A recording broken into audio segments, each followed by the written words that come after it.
Welcome back to Vantage. It's a new season and we're doing something different. I'm on the road today. I'm here in sunny Munich visiting a very interesting company. They invest in a whole range of assets like a listed private equity firm. Delighted to be joined here today by Johannes Laumann, who is the CIO of Mutares. Johannes, maybe you can start by just introducing yourself and the company a little bit for an audience who probably doesn't necessarily know you. So I'm with the firm since 2016. I started off here as a CEO of several companies. So for example, one of my companies was doing steel manufacturing products in the bridge segment, in the building segment. Mm-hmm. And the company was doing roughly 40 million of sales, 3 million of losses. And within the first 2 years, we grew the company to a 400 million operation with 25 million of profitability. Mm-hmm. And this is quite typical what we as Mutares do. We take out, carve out situations from large corporates, loss-making, underperforming. We turn them around and we do a buy and build strategy on them. And then later on, potentially try to sell it off. And then 2019, in August, I became board member of Mutares. At that point in time, we were like $1 billion in sales, group sales, and roughly 20 million of profitability on holding level. And this year, we do expect a top line of 5 billion and 100 million of profitability. So we times 5 over the last 4 years. My background came from the financial industry, worked for Ernst & Young, and then moved to the operations side of the business with Porsche and Atlas Copco, where I was running the operations of the oil and gas. Mm-hmm. So I'll understand the P&L, a balance sheet, and a cash flow, but I can also manage a company. Okay, and I think I understand that there's sort of 4 key sort of segments that you tend to operate. Correct. On. What are those? So one is the automotive segment, yeah. Where obviously at the moment we see good buy-side opportunities. We have just formed 2 large groups. One is the Amaneos group in the plastics play, and one in the metal play, which is called Ferrol United. I believe in a consolidation of the tier 1 supplier base in the short and midterm. And there we really followed that approach since months and years. And finally, we have established those groups. Both groups are with a turnover of larger than 1 billion, globally operating, and both headquartered here in Germany. Second sector is what we call engineering technology. This is a project business driven. So we are there in the energy, we're there in the building and construction segment, in the train business. So everything which has long lead times, basically. And then we have a third sector, which is goods and service, asset light sector. So we have cooling transport, we have maintenance businesses in there. And then we have a fourth sector, which is retail and food, which is a brand. So we basically have there a manufacturer of milk and dairy products.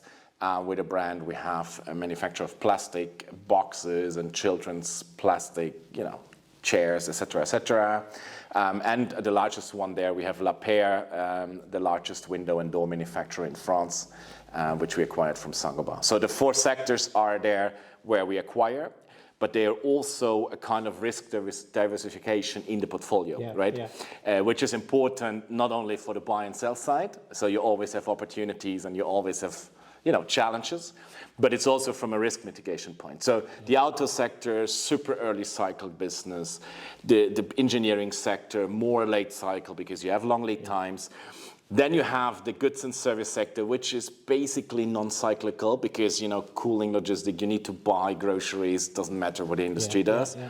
And then you have the consumer brands, which is super cyclical, but also big opportunities and big chances. Okay, then it's interesting how you describe this, that you buy them and improve them, because a lot of the sort of observation of the industry is that maybe a couple of decades ago you could pick up something, financial engineer it and sort of turn it around. It's become much harder to do that. So, which is a good segue to the next question I wanted to ask you, which is what do you consider the sort of key success factors to help you achieve the sort of targeted returns on invested capital, which I think are sort of 7 to sort of 10 times is what you're trying to achieve? I think I would describe them as four steps. So one is certainly, and the outstanding one is the people Yeah. and the operational team, the operational forces we have. So we have 130 people roughly on our payroll who try and work with the portfolios on a day-to-day basis to make them better, turn them around, make them stand alone, prepare them for the exit. So these are all experienced guys in their field of expertise, and we really, really can make the difference. So we are not the guys picking up something cheap, financial engineering, and sell it off. We are the guys picking up, hopefully, something cheap, sustainably make it better with the operational, and then sell it on. So that is the first one. The second one is, I think, the entrepreneurial spirit we have. We give a lot of freedom to our people. We give a lot of freedom to the leaders on the transaction side, but also to the leaders on the portfolio side, in order to, to follow our business approach, to follow that. So we're really looking for entrepreneurial guys, rather than, we rather follow the 80-20 rule than we try to go to the last step. Because at the end of the day, let's be honest, if you buy a company which is heavily underperforming, not taken care of, producing losses, you can do a very proper due diligence. You will not find out the real character and the real status of the company. Yeah. So that's why we follow this 80-20, and we try to have this entrepreneurial spirit to fix things and adjust things on the way. So that's the second one. The third one is for sure the internationalisation we have. So we have a footprint of 12 countries where we operate in, and especially in the turnaround segment where no one is proud to sell off an asset because it's kind of a recognition that you have failed, right? Yeah. So you're trying to look around the church or the market square in order to find somebody to just take it in silence. And so that's why it's very important to have all our offices, which are 11 in Europe. We just opened Shanghai, and we will open Chicago by Q4. And then last but not least, what we try to put in the DNA is that we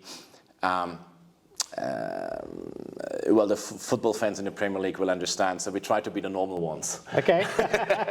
And we try to be the operational guys on the ground, and try to be, the normal guys. Yeah, no, it's refreshingly humble. That's a really good approach to things. So you've outlined the kind of characteristics, effectively, you're looking for to achieve the returns. What's your typical sweet spot in terms of an acquisition target? Because you can go big, small, and maybe you can illustrate that with, I guess, one of the transactions you recently announced. I think the sweet spot is in the range of 200 to 300 million of turnover, multi-sites, and in our segments where you have an operational value chain. And where really our 130 people can make the difference. So this is whenever we make an investment decision, we make a buy-side decision, we look on, okay, can we make the difference? Is it within our 4 segments? Is it in the size range we want to be? And does it fulfill our guidance, our growth targets we have? And last but not least, can we make 7 to 10 times our return throughout the life cycle, which is 3 to 5 years? And so the really can we do the difference is one of the main questions we have. And then in the 4 segments with the value chain. Okay. And obviously, we are opportunistic, and I think we can deviate from that in case we find add-ons, we find synergies, we find things which can work out properly. Okay, and so you gave me that checklist. How does Recover Nordic fit into that sort of checklist? I mean, Recover Nordic is predominant in Finland, where you do maintenance service on fire and water damages. So you basically have a force of people, kind of refurbish on accident, urgent level things. Yeah. We have Palmia in Finland, so Recover Nordics is a little bit below 100 million of turnover. But we have Palmia in Finland, which is 150 million. Okay. And they have a business unit which is called real estate. And in this real estate business unit, they exactly do additional things on the building. Recover Nordic just kind of repairs the damage which fire or water has caused. Yeah. But the build-up and the refurbishment of the electrical, of the sockets, of the floors, of whatever, that's what Palmia can do, or the business unit of Palmia can do. So there is a natural upscale and upselling potential between the two companies. Okay, interesting. So can you then discuss, once you've made these investments, how do you then sort of collect your income from the sort of portfolio companies? And it's distributions, of course, but you're providing them advice. How do you get rewarded for that? Let's walk our way through. So we basically have very simplified 3 sources of income on holding level, on the listed level. So one source of income is the consulting income, which we can plan more or less 100%. We know how many consultants we have. We know how much we charge our portfolios to. Our portfolio will pay us. So that's a very plannable income. This year roughly 100 million, which we take out from the portfolio through consulting, with a profit level of roughly 40%. Once a company is stabilized and writing black numbers, then we are also able to distribute dividends, obviously, from the portfolio companies. And last but not least, the third source of income is what we call the exit proceeds. Once we have divested the company, we then hopefully also will receive some cash. Okay. And now, in our industry, people love to put things into boxes. So, you described, your sort of consolidation in the automotive industry. You described, I guess, the sort of fit, recover, and audit it has with another part of the business that you have in Finland. Would you counter that you're running a buy and build strategy, or is part of your approach a buy and build strategy? It certainly is. It certainly is. We're looking for a buy and build strategy from the very beginning. We have something in mind, even though when we acquired a platform. And then we see it on the way, right? So I would say in 80% of the platforms we acquire, we will like to buy and build. Yeah. Obviously, in some of the acquisitions, we know from the beginning we don't want to buy and build. So, for example, Lapeyre, number 1 in doors and windows in France. We have the strategy to stay in France, to not move out of France. We have the strategy to remain the number 1 in that market where we are. Mm-hmm. So being the number 1 in a market, don't want to expand the market because we believe the ROI on an investment going abroad is not within our scope, within our timeline scope. Yeah. So that therefore I see the chances that we acquire something for Lapeyre, which is maybe, not super minimal because we want to acquire a little technology or a little distributor here and there, but acquire something which makes a huge impact on Lapeyre, will not going to happen. Right? Okay. So when you do these range of transactions, I'm trying to get an understanding of just how systematized the approach is. Do you have a kind of formalized playbook that you use to initiate the turnaround, or is it slightly more sort of laissez-faire? No. Well, I think we're doing at least 1 transaction a month, so you have to have a playbook in order to structure that. No, what we do is, and I think this is one of our key success factors already in the acquisition, is that we include the operational team at a very early stage in the deal. So it's not that you have just passed some of the M&A folks here in Munich, where we have also sitting in all our 12 other offices, but it's not that they, make the model, make the bid, negotiate a deal, and then they throw it over the fence and say, my ops colleagues, I wish you all the best, good luck. Yeah. So they're involved at a very early stage. And then after the closing of the deal, sometimes we even have the chance to even go in the company before the closing of the deal. But after the closing of a deal, we have a very structured 100 days plan. Okay. Where after 100 days, we make our concept and we make the decision. This goes aligned with what I said before. When you acquire underperforming companies, you really find out when you're in what the company is about. So the first 100 days we always take for us in order to check our assumptions, in order to, rewrite our concept and our strategy, and in order to put actions in place for the turnaround. And after 100 days, the plan is initiated and the plan starts to kick in. Okay. And what's the talent development? So you need people who can turn around these businesses. How do you nurture that sort of expertise and capability within your team? Obviously, we have, out of the 130 people, where we hire roughly 40 a year. Yeah. In the meanwhile, we have a good brand. In the meanwhile, we have a strong brand. In the meanwhile, we have 10 times more applications than we have jobs. Okay. So it's bring a friend versus headhunter versus just initial applications, which fulfills the gap. And I think in order to develop the people, and I believe training, etc., is essential. But I'm a very strong believer, and this is, I think, one of my main jobs, to find out about the talents and find out about the hidden diamond somewhere. And then I'm a strong believer in just throwing the guys into cold water and let them swim. Yeah. And that's the entrepreneurial spirit we have. And then you don't judge them by the mistakes. So I always tell them, I'm very happy if you make mistakes and learn from it. You shouldn't do a mistake twice, then we would have a chat. If you do it for the third time, I advise you to work for my competition. Yeah. But I think the mix of getting a lot of applications where we can already select the diamonds we see, and then throwing them into cold water and ask them to swim and give them the entrepreneurial responsibility, but also the expectation to deliver.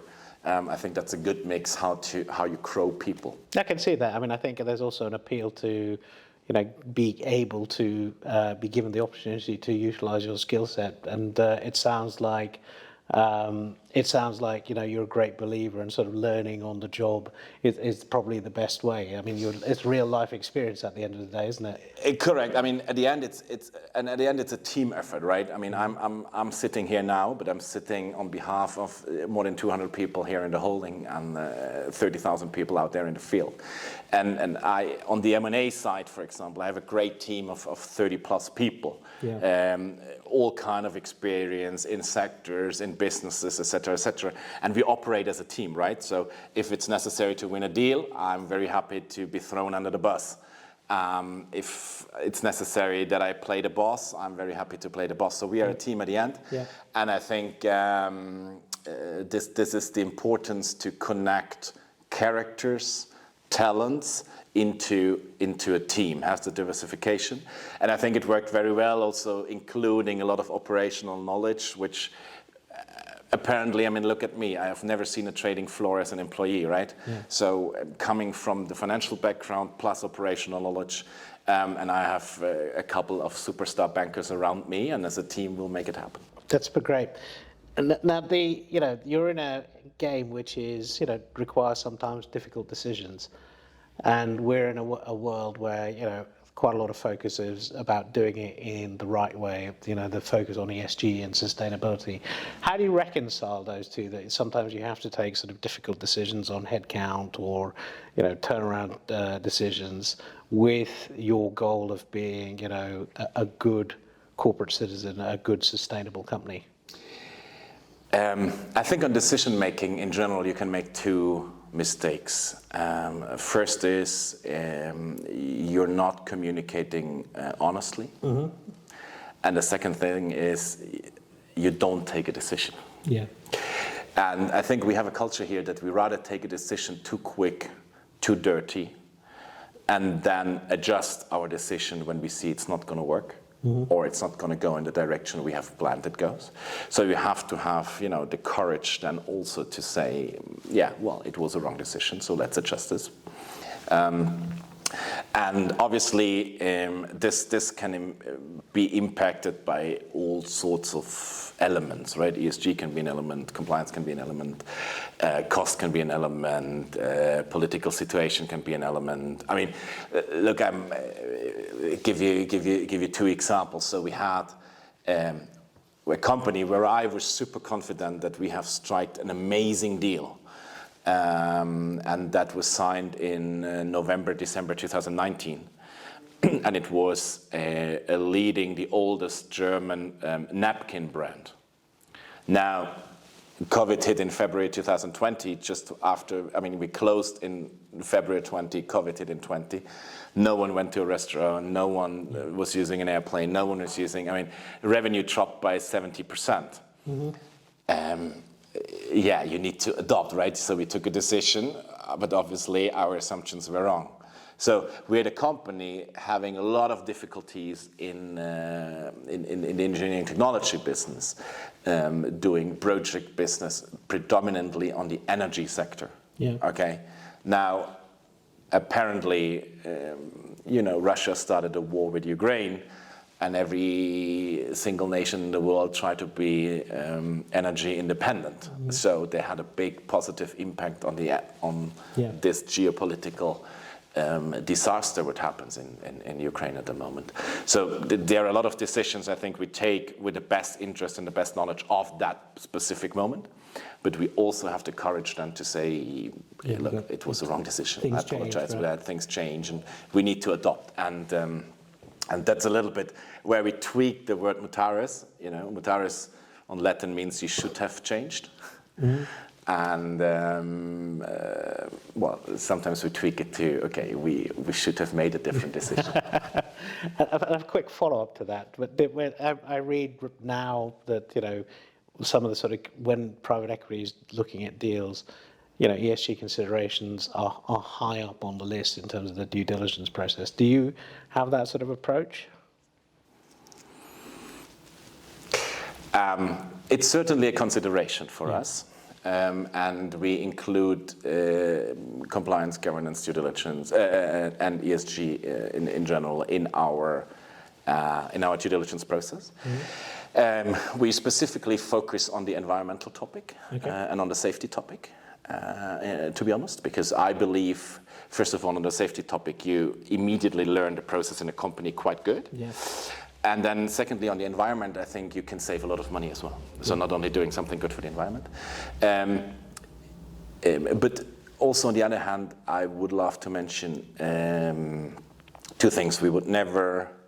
I think we would never quit a good deal because of ESG.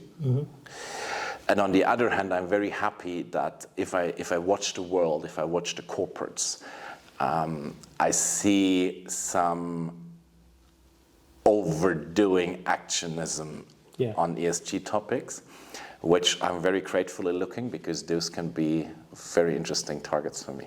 Yeah, no, I mean, it feels like the world is, that side of things is maturing, and we're trying to take a slightly more sort of sensible approach to things. Now, many people, it's been fascinating hearing about it, many people watch this show just to, educate themselves. You don't have to answer the question, but is there someone who, whose work inspires you in your field, or an author that you really would recommend people to read about in terms of the job you do? Is there something that's if you were to guide someone who wants to get into this industry, where would you direct them? That's indeed difficult to answer, because I am not inspired by people who are doing similar things like I do. Okay, so who does inspire you? Personally, I'm inspired by people who do completely other things, or who had, who had to overcome situations which are so far away from my world. That I do that. For example, we had on our last offsite, we had a lady who is extreme diving and extreme climbing, and that's quite inspiring, right? Someone who can hold your breath for more than 6 minutes, and then when she comes back from the ocean, she climbs to Mount Everest and then makes a helicopter license and flew back. So this is something inspiring, right? I'm inspired by actually also my own family history, where my grandfather, basically started with nothing, with no house, with nothing, and created his own company, and had this entrepreneurial spirit.